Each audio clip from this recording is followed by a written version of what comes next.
How to add a link to your TikTok bio. The first thing you want to do is launch open the TikTok app. Make sure to log into your account. Then head over to your profile. Now tap on the three lines at the top right corner. From here select settings and privacy. Then select the option of account. Now select switch to business account. Then tap next. Then select continue. Now choose a category, then select next.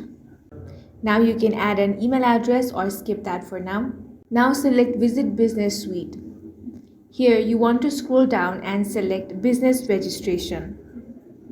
Then complete the required steps. Now head back. Once you get to your profile, tap on edit.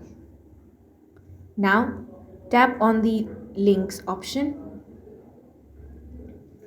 Go ahead and add your website link over here to display in your bio.